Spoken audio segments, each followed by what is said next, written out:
What up? This is Yinka Diz. Peace, this is Outlaw. And listen to the 80s Babies podcast. And on today's episode, we have a top 5, which is essentially us going through our top 5 of any particular topic. So it can range from like top 5 albums of all time, top 5 producers of all time. On this very first segment, we're going to do a very fun one. So we're going to do the top 5 whitest hip hop songs of all time. And before we get started, I guess we should at least acknowledge Panama for this, right? Okay. So this isn't necessarily inspired by Panama, but we do at least have to acknowledge that on his Dear Culture podcast, which y'all should check out, he invited Yinka and I on there to do our top 5 blackest songs of all time for Black Music Month. Yeah. Now, this is just something that just happened to pop into my head because one of these songs was in my head. And I was like, yeah, that's a white ass hip hop song. We should do a top 5 for white ass hip hop songs. So that's exactly what we're doing on this episode. So I'm going to go through my list of top 5 and Yinka will go through his list of top 5. And if y'all have anything to contribute, you can share your thoughts in the comments. All right. So should I start off? Yeah, go for it. So my 5th whitest hip hop song of all time is none other than Run DMC. It's Tricky. This is released 1987 and is produced by Rick Rubin. So you're familiar with the song It's Tricky? Yeah. So the reason why this goes into my list is because I only know this song because of not Powder Puff, but like homecoming pep rallies. Okay. Stuff, right? So you went to Oakland, right? Did you have when you did a homecoming, did you have like a male drill team?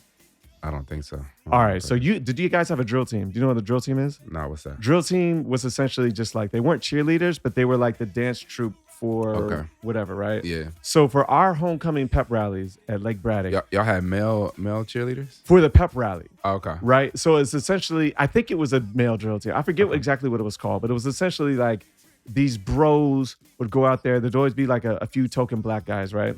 But they're in there in their white t-shirts and they've got like their pom-pom skirts or whatever. And it's supposed to be silly. And they're in there dancing and doing whatever, right? Okay. And one of the songs that they always played was It's Tricky from Run DMC. It's the only time I've ever really heard this song was in like white spaces. Okay. It's tricky to rock a rhyme is right on time. It's tricky.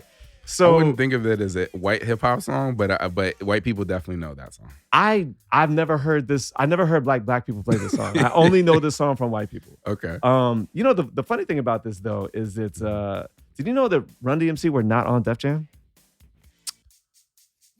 They were managed by Rush. They were managed by Russell, but they weren't. But they were not on Def Jam. They were on true. Profile. I don't think I remember that. But yeah, well, I remember that they were not on Def Jam, but I don't know that I remember that. Yeah, I mean, I was looking that up. Because LL Cool J was the first Def Jam artist. Maybe it was LL Cool J, or I know Beastie Boys were also on Def Jam. Yeah. Yeah. And so, but it was produced by Rick Rubin. And Rick Rubin is on here quite a few times, actually. Okay.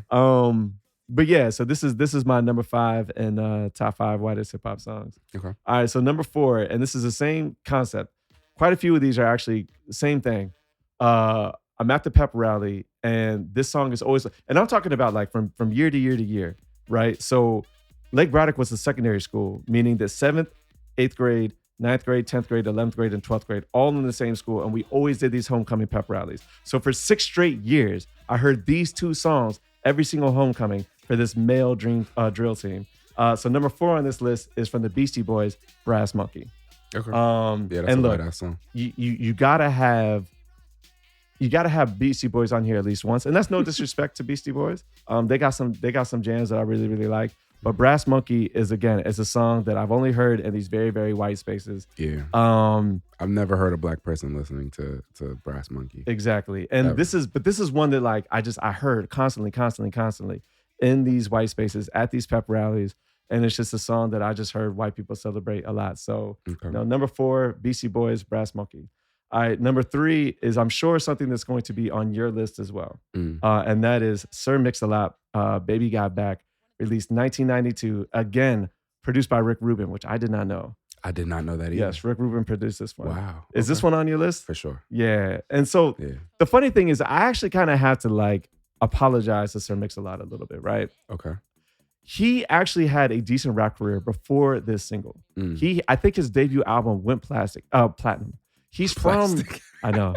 It went platinum. He's from Washington, I think, and he's got Washington joints. State? I think so. Okay. And he's got joints that sound like they're like the old like Ice-T kind of vibe, Okay. right? He's like, I think that when he made this song, he had good intentions. It was just really, really bad. Like the objectification of black women. Like I remember hearing his thoughts on this when it came out, and he was like, "Look, I don't like the way that these white women get celebrated, and I don't like the way that they shit on our black women. I want to celebrate the curviness of black women. Y'all think it's Right. ugly.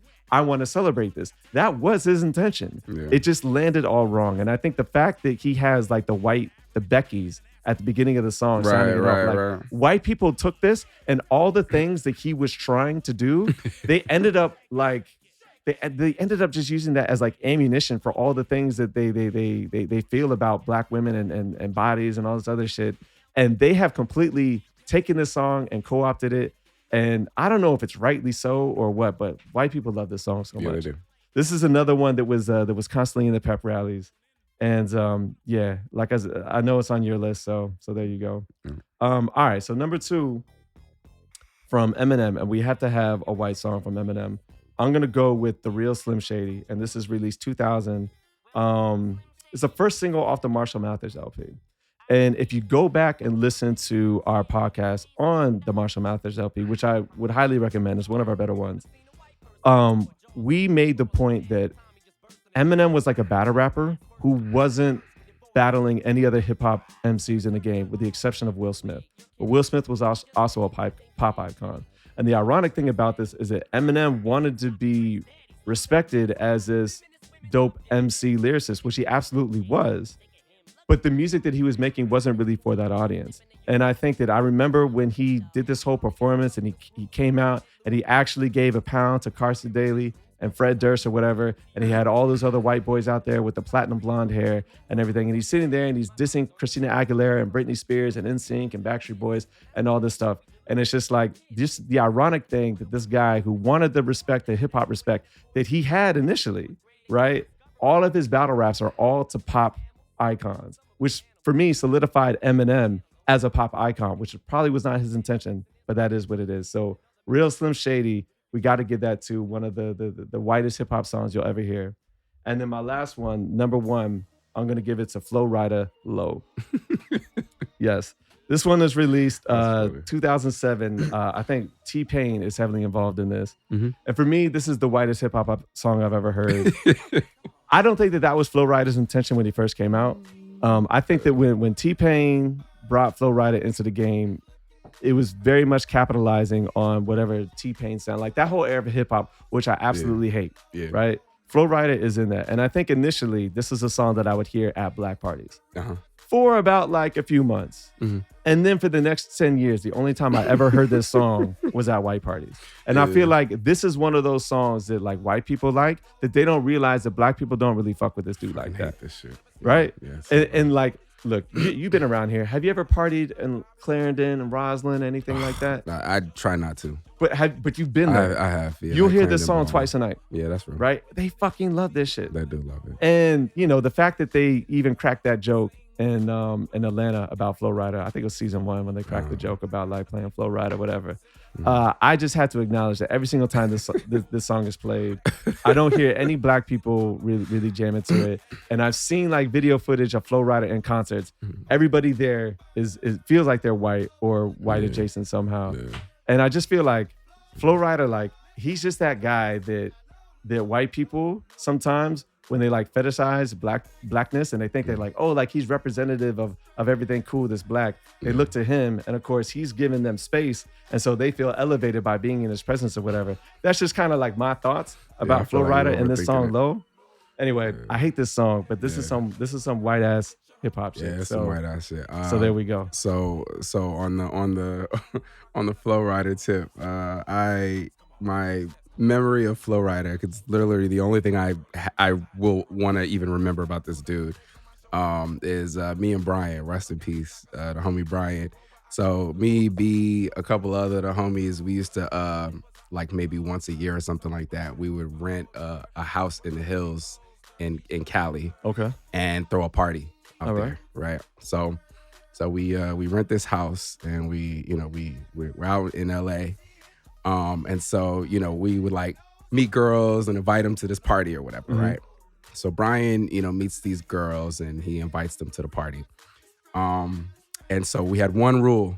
You could come, you could bring your girls, but no dudes. Can't bring no dudes. That's the one rule. So I'll never forget me and B, we sitting in the house, we getting everything ready, we putting out the drinks, whatever. Chick calls. Brian puts it on speaker and she's like, "Hey, yeah, so I know you guys said that like we can't bring any guys or anything, but like, do you think that you can make an exception?" And then she's like, "My friend, he's Flow Rider." Right? So Brian turns to me and he goes, "Flow Rider?" And I said, "Nah, fuck that. No dudes." No dudes, right? So he's like, "Yeah, nah, sorry. The homie said no dudes." She was like, you can hear her like hesitating because California, like everybody's all about clout and like celebrity and shit. So she thought because she said it was Flow Rider, we were gonna be like, yeah. It's like, nah, fuck that, no dudes. Shit was hilarious. So every time I think of Flow Rider, I think of how I was like, no, that nigga can't come to the party. When was this? This must have been, man, 2014, 15. Okay, all right. So this is well after. So Yeah. what if it was like Flow Rider in 2007? Would y'all made it the exception? No, Okay. fuck that nigga. What if it was Snoop though, or someone cool? If it was Snoop, I'd probably be like, yeah. All right. Well, Flow Rider, definitely strong no. Sorry, That's bro. hilarious, yo. That's But anyway, hilarious. yeah, that's my memory of Flow Riders, not letting him come to our party. So before we get into yours, how's my list? It's solid. Solid? It's solid. I wouldn't have thought about Flow Rider just because I don't think about Flow Rider. So I'm glad that he made the list. I feel like the Beasties is easy. It's Yeah, low Beasties hanging is easy. fruit. What was the first one? It's tricky. Yeah. So Okay. it's cool. All right. So what we got? I'll go through mine pretty quick. Number 5, Nelly, Ride With Me. Okay. White people fucking love this song. And I don't know black people that like listen to this song. Like I feel like Nelly has a couple of records that black people like will still listen to. But like I've never been at a black party and Ride With Me come on. Was Ride With Me, was that on the debut album? Mm-hmm. Black people fuck with that shit for a minute though. But now, like no, not now. Not if now, you wanna not go now. and take a ride with me, white people fucking love that shit. They lose their mind every time. No, that's the. Oh, I mean, look, I think that was the same thing for Low, right? Like Yeah. when that song came out, Yeah, it we were was playing cool. at the It was black straight. parties, and Yeah. then it had its run, and then wait, Right. why am I still hearing this song? Exactly. Same thing for Ride With Me. Yeah, Like why, they yo, love it. that shit was like 2000 or whatever. Like let it go. It's in the past. But I don't know what it is about. There's certain things that they just latch onto and they make it theirs. Like Ride With Must Me be the is money. white people. Maybe that's what it is. I don't know. Maybe it's must be the money. Probably. That must be what it is. I mean, All look, Nelly was really good with tricks. Yeah. Right. Yeah. And it's got the guitar in there, Mhm. and it sounds very palatable for them. Yeah, like, that's you true. know. That's true. It sounds like a Post Malone song before Post Malone. Yeah. Yeah. Okay. I mean, look, it's a pop song. Yeah. Is it not? Yeah. So there you go. Yeah, Next, it's a good pick though.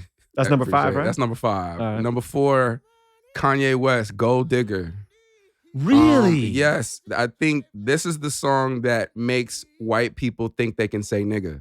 And I think that's the reason why they like this song so much. But I always wondered, like, why do white people love this song so much? Because like we liked it too, right? Like Yeah. black people liked it I love when this it shit came when it out. first came out. Yeah, but like if you go to a white party now, like Gold Digger, they love it. And they love the part when it's she ain't messing with no.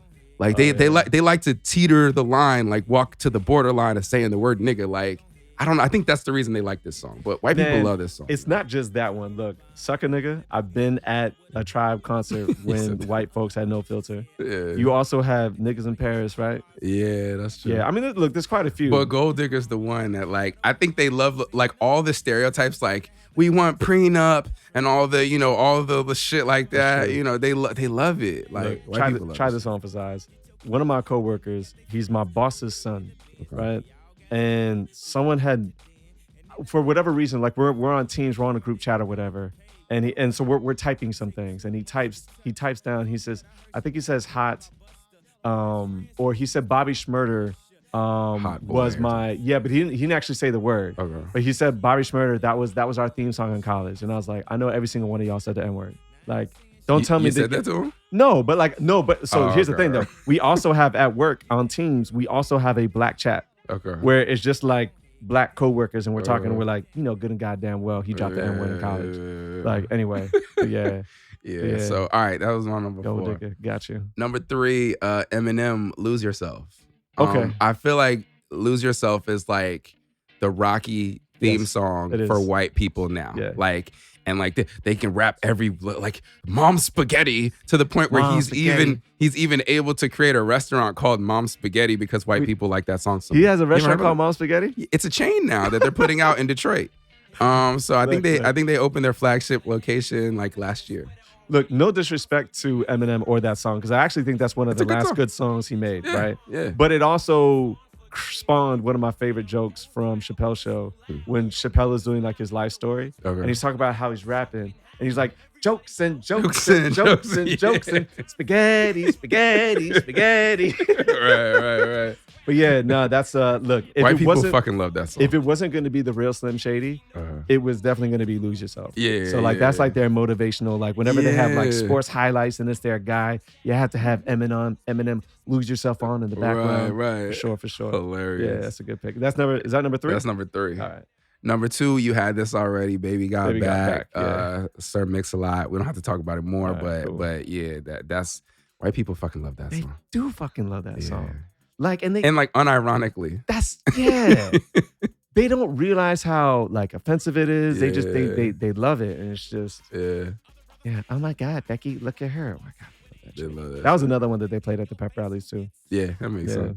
All right. Number Number one, one. whitest song of all time. Whitest hip hop Vanilla- song. What you got? Vanilla Ice, Baby. Okay. It had to be. I was actually surprised it wasn't on your list. Look, that to me was kind of like the low hanging The fruit. low hanging fruit. And yeah. that like Ice Baby is not a song that's really. I think it's so obvious that it hasn't really carried throughout the years. Like so, for example, there's no reason why It's Tricky and Brass Monkey, why I had to listen to these songs so much as an adolescent, but I did. Okay. Ice Baby never really carried, and it's also kind of like a joke. Like when you say Ice That's true. That's Baby, true. like you're referencing Vanilla Ice. It's kind of like a joke. No one really jams to that now. Yeah. You know what I mean? Like at a throwback party, whatever, like no one's going to put that on unless they're being ironic. So that's why it's not on my list. Well, no, white people put it on do? and they're not being Okay. like they're not joking. all right. The all right. other crazy thing about it is Under Pressure is actually a great Yes, song. It is. And By, like is that by Queen or is that by the Clash? Queen and David Bowie. David Bowie, yes. Queen and David Bowie, right. And but It is a like good song. but now it's like when you hear the dun, dun, dun, dun, dun, dun, you don't know where it's going. Like and it's more likely to be going Ice Baby than it is Under Pressure, which is Well, it's a good point because when I hear that opening, I'm like, if I hear Under Pressure, I feel like, oh, good. Yeah, I'm in for a exactly. treat. Exactly. Yes, like thank when I God. hear Under Pressure, like I like breathe a sigh of relief. Like, Yes. thank God. Like But no, look, I think the real obvious one for me, for both of us, was obviously Baby Got Back. But yes, Yeah. for sure, Ice Baby is definitely one of the whitest hip hop songs you will ever hear. yeah. Yeah. And the crazy thing is, right, like I had a couple of honorable mentions. Okay. And one of them is your man's Which ones? Juicy by Okay. Biggie. I feel like white people have They co-opted do. that joint. Like it's like this, it might be theirs now. I feel like it took a while for that to happen though. Yeah. It wasn't right away. Yo, it's bad now. Like I'll never forget. I was this must have been 4 years ago, maybe. Mhm. I was at a corporate function, right? It was a corporate end of the year party. Yeah. So they took us to like a dinner or whatever. And then afterwards, the dinner was in like Chinatown in New York. Mm-hmm. And so there was a karaoke bar next door to this because it was like Korean barbecue. Okay. And the next door was this karaoke spot. Gotcha. So they took us to this karaoke spot afterwards. So we're there. It's me, a bunch of white people. I can You know see how where- it I can is, see where right? this You is know where going. this is going, Yeah. right? So we're there. Of course, these people, they don't know that I rap. They don't even know that I'm into rap. probably I'm a just good the thing. black guy there, right? And I don't talk about anything personal at all. Yeah. So I'm chilling, and they're getting different people to go up and sing, and they're like, "Oh, Yinka, sing," and I'm like, "Nah, I'm cool. I'm chilling in the back." You don't want to sing? Nah. So Nah, then bro. they start picking songs for me, right? Jesus. So of course the first song they pick is Juicy. And they're like, Yinka, go up and rap to Juicy. And I'm like, I don't know this song. Right? And they're like, what do you mean you don't know this song? I'm like, I don't know. I've never heard this song. They're all looking at me like, what the fuck is wrong with this black guy? But yeah. Yinka, you wear loose fitting jeans and a cap. You've got a jersey on. They've Yinka. never seen me in I know, casual clothing. I know. I'm I've picking looked up. like every other token black person in corporate America to them. But yeah, so somebody else had to rap Juicy, and you could tell, like you could tell when the rap songs, every time the N-word's coming up, they're like, oh, looking over at me like, can we say it? Is he gonna be offended? You know, the funniest thing about the N-word, right, is that like for a solid 10 years of my life, I think from the age 19 through like 29, I did not say the N-word. In fact, because we had like a pact in college. This is all the like New Yorkers were like, yeah, we're gonna stop saying the N-word. The longest time we just did not say it, including when we rapped songs. Okay. It's not that hard to not say it. It really, really, really isn't. It really is not that hard to just bleep it out. Yeah, So it's privilege. yeah. So the last honorable mention, I don't because have these any are honorable these were the two that I had to Oh, push. sorry. I had to push off the list. Will Smith getting jiggy with it. Okay. Okay. I don't know that I've ever seen black people admit to liking this song, but I used to like it back in the day. But white people love this song. You know what though? Look, real talk. Will Smith from 1997 through 2000 is probably like one of the whitest hip hop songs ever.